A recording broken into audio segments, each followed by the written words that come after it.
కానీ ఒక షాపు అతను మార్నింగ్ షట్టర్ తీస్తాడు, ఈవినింగ్ వరకు ఉంటాడు, మళ్ళా వచ్చిన తర్వాత ఖాళీగా ఉంటాడు.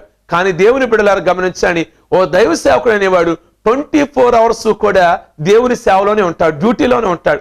ఒకవేళ ఇంటికి వచ్చినంత మాత్రాన అతను డ్యూటీ దిగిపోయాడు అనుకోవడానికి వీల్లేదు. ఈ లోపల ఎక్కడో ఫోన్ వస్తుంది, కష్టమైన పరిస్థితిలో వారు ఉన్నారని మోకాళ్ళ మీద ఉండాలి సేవకుడు. హాస్పిటల్లో ఉన్నారని ఫోన్ వస్తుంది, కష్టపడి దైవ సేవకుడు ప్రార్థన చేయాలి. ఉదయకాలం ముందు ఎక్కడ ప్రేయర్ ఉన్నదో అనేకమైన విషయాలు, అనేకమైన సబ్జెక్టులు వెదకాలి, ప్రిపేర్ అవ్వాలి. కానీ ఎప్పుడూ కూడా దైవ సేవకుడు ఖాళీగా ఉన్నాడు అని అనుకోవడానికి వీల్లేదు. మోషే ఇక్కడ చెప్పే విషయం ఏంటంటే, పోరాడే వాళ్ళు పోరాడుతున్నారు, మీరు ఎందుకు ఇలాగున కూర్చున్నారు అని చెప్పారు. కనుక మనం మౌనంగా కూర్చోవడానికి ఇది సమయం కాదు కదా. మనం దేవుని కొరకై ప్రాకులాడాలి. ఎలా ప్రాకులాడాలి? మంచి సైనికుడిలాగా, ఓ మంచి వ్యవసాయదారుకుడిలాగా.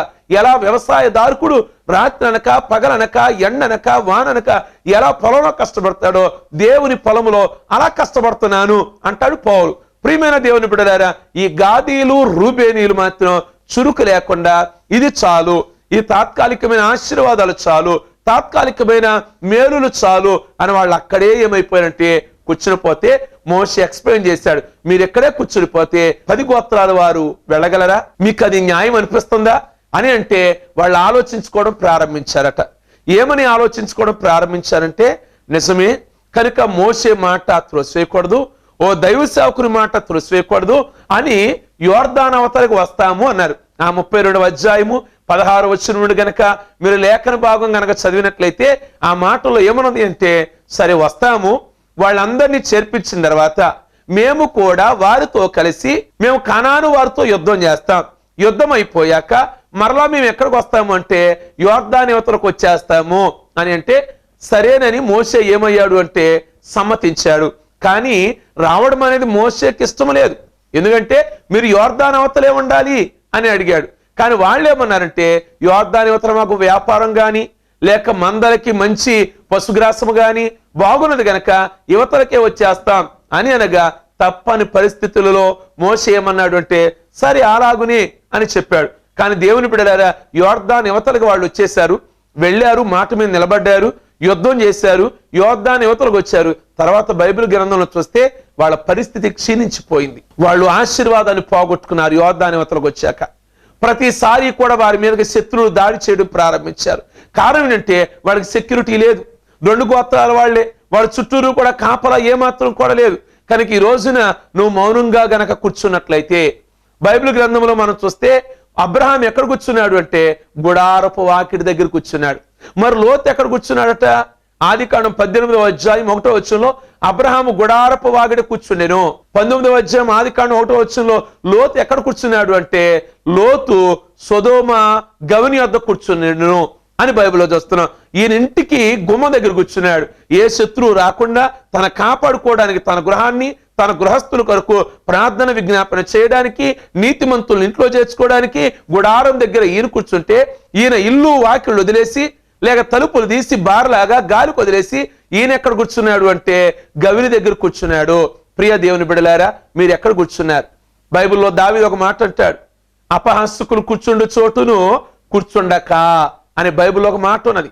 ఇశ్రాయేలు గురించి 16వ అధ్యాయం నిర్గమాకాండంలో ఏముంది అంటే, వారు మాంసపు కొండల దగ్గర కూర్చున్నారు అని ఉంది. వాళ్ళు ఎంతసేపు ప్రార్థనలో కాదు కూర్చొని వండుకోవటం తింటాం, మళ్ళా వండుకోవటం తింటాం. ఆ మాంసపు కొండల దగ్గరే వాళ్ళు కూర్చున్నారట. లోతు అయితే సొదొమ గవిని దగ్గర కూర్చున్నాడట. అబ్రహాం అయితే ఎక్కడ కూర్చున్నాడు అంటే గుడారపు వాకిలి దగ్గర కూర్చున్నాడట. దావీదు అన్నాడు, కొంతమంది అపహాసకుల దగ్గర కూర్చుంటున్నారు, భక్తి సమయం కాస్త వృధా చేస్తున్నారు అని బైబిల్లో రాయబడి ఉన్నది. 137వ కీర్తన 1వ వచనం చూస్తే, ఇశ్రాయేలీలట బబులోను నదుల దగ్గర కూర్చుండి ఉండినప్పుడు. వాళ్ళు ఎక్కడ కూర్చున్నారండి? ఇశ్రాయేలీలు బబులోను నదుల దగ్గర కూర్చున్నారు. ఇశ్రాయేల్ని పట్టి బంధించాడు నెబుకద్నెజర్, తీసుకెళ్లాడు బబులోను దగ్గరికి. ఆ నదుల దగ్గర అదొక మురిక్కాలవ. బబులోను నదులన్నీ సరి అయిన నీరు లేని మురిక్కాలవ, అంటే కంపు కొట్టే నదులు. ఆ నదుల దగ్గర ఎవరు కూర్చున్నారు అంటే ఇశ్రాయేలు కూర్చున్నారట. ఆ వాసన, ఆ గాలి పీల్చుకుంటా కూర్చున్నారట. ఈ లోపల ఎవరు వచ్చారు అక్కడికి అంటే ఆ బబులోనీయులు వచ్చి అడిగారంట ఇశ్రాయేలుని, మీరు నెంబర్ 1గా పాటలు పాడగలరంట కదా, ఇజ్రాయెల్ దేశంలో మీరు మంచి వాయిద్యాలు వాయించగలరని మేము విన్నాము, కనుక మంచి పాటలు పాడరా అని వాళ్ళని అడిగితే వాళ్ళేమన్నారు అంటే మా సితారాలు గాని ఇవన్నీ కూడా మా తంబురులు గాని నిర్వంజ చెట్లకి తగిలించేశాం, ఇది పాటలు పాడే టైం కాదు, మమ్మల్ని మీరు ఏడిపించి మమ్మల్ని పాటలు పాడమంటారు ఏమిటి అని పాటలు లేక ప్రార్థన లేక వాళ్ళు ఎక్కడ కూర్చున్నారు అంటే బబులోను నదుల దగ్గర వాళ్ళు కూర్చున్నారు, అంటే కంపు కొట్టే ప్రదేశంలో వాళ్ళు కూర్చున్నారు. ప్రియమైన దేవుని బిడ్డలారా, ఈ యొక్క వాక్యం వింటున్న మన జీవితంలో మనం జ్ఞాపకం చేసుకోవాల్సింది, మనం కూర్చునేది ఎక్కడ? వ్యర్థమైన వారి దగ్గర కూర్చున్నామా? వ్యర్థమైన మాటలకి మన సమయాన్ని కేటాయిస్తున్నామా? అలాగును కాదు. ఎక్కడ కూర్చోవాలి, ఎలా ఉండాలి మనం అంటే, పౌలు అన్నాడు సైనికుడు లాగా పనిచేయాలి. మోషే అన్నాడు వాళ్ళు మంచి సైనికులలాగా వాళ్ళు పోరాటం చేస్తున్నారు. కనుక రూబేనీలు గాదీలు మోషే మాటకు లోబడి యోర్దానవతలకు వచ్చారు గాని మరలా యుద్ధం అయిపోగానే 10 గోత్రాలు వాళ్ళు సెట్ అవ్వగానే మళ్ళా వాళ్ళు ఎక్కడికి వచ్చేసారు అంటే వెనక్కి వచ్చారు. నువ్వు వెనక్కి రావడానికి ఎప్పుడు ఇష్టపడదు. దేవుని సన్నిధిలో దినదినాభివృద్ధి పొందడానికి, ఆత్మీయ మేలులు పొందడానికి, ఈ లోకములో ఉన్న క్షయమైన అంటే పనికి మాలినవి లేక కంటికి కనబడేవి కొంతకాలంలో మాయమైపోయి వాటి కోసం కానానుని నువ్వు దూరం చేసుకోవద్దు. దేవుని సన్నిధిలో నువ్వు కానాను వరకు సాగాలి. ప్రభు ఈ మాటలు వినికిల్లో దీవించునుగాక. ఆమేన్.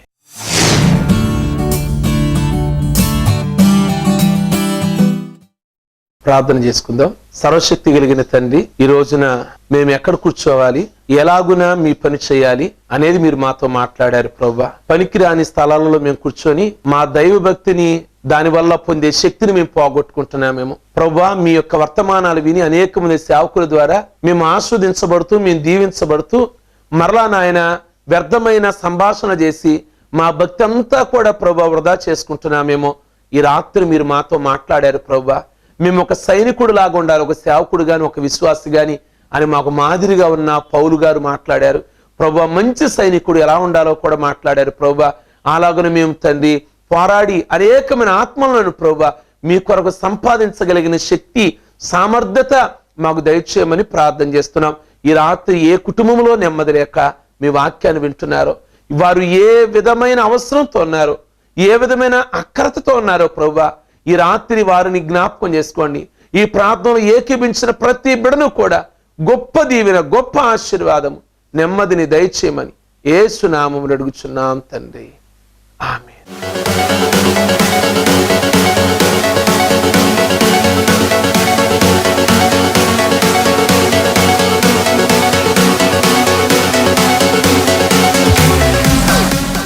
రండి, ప్రభువు చేయు అద్భుత కార్యములను చూడండి. జీసస్ గ్రేస్ టెంపుల్ వారి స్వస్థత ప్రార్థనలు. మీరు సమస్యలతో బాధపడుచున్నారా? మీరు దీర్ఘకాల వ్యాధులతో ఉన్నారా? మీకు ఆర్థిక ఇబ్బందులా? మీరు సంతానం లేక ఉన్నారా? ఉద్యోగము లేక బాధపడుచున్నారా? మీరు ఆత్మీయతలో అభివృద్ధి పొందాలనుకుంటున్నారా? అయితే రండి. ప్రతి బుధవారం ఉదయం 10 గంటల నుండి మధ్యాహ్నం 1 గంట వరకు తైల అభిషేక స్వస్థత ప్రార్థనలు జరుగును. మనం అందరం కలిసి ప్రభువును మహిమపరుద్దాం.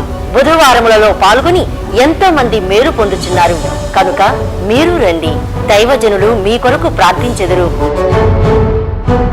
మా address pastor Mallisetti Moses, Jesus grace temple, ASHA function hall road, Patamata, Vijayawada 10. Cell 9392871234. రండి, ప్రభువు చేయు అద్భుత కార్యములను చూడండి. జీసస్ గ్రేస్ టెంపుల్ వారి స్వస్థత ప్రార్థనలు. మీరు సమస్యలతో బాధపడుచున్నారా? మీరు దీర్ఘకాల వ్యాధులతో ఉన్నారా? మీకు ఆర్థిక ఇబ్బందులా? మీకు సంతానం లేదా? వివాహం జరగట్లేదని బాధపడుచున్నారా? మీరు ఆత్మీయతలో అభివృద్ధి చెందాలనుకుంటున్నారా? ఉద్యోగం లేక బాధపడుచున్నారా? అయితే రండి. ప్రతి ఆదివారం జీసస్ గ్రేస్ టెంపుల్లో ఉదయం 9:30 నుండి మధ్యాహ్నం 12:30 వరకు అద్భుతమైన ఆరాధన జరుగును. ఎంతో మంది ఈ ఆరాధనలో పాల్గొని ఆత్మీయ మేలును పొందుచున్నారు. దైవజనులు మీ కొరకు ప్రత్యేకంగా ప్రార్థించెదరు. మా address pastor Mallisetti Moses, Jesus grace temple, Indiranagar, new be colony వెనుక, కొండపల్లి. ఫోన్ 9392871234.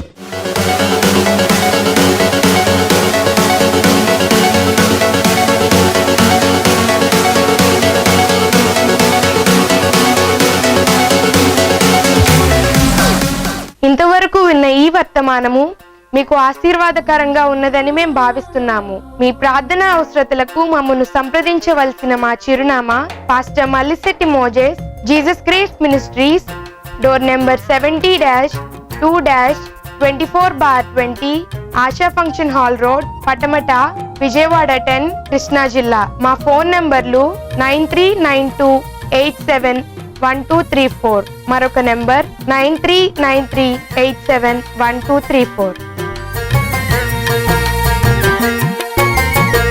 దైవతనయులా అన్ని రీతులా ఆదరించగా తండ్రి పంపిన దేదీప్యమాన పరలోక స్వరం.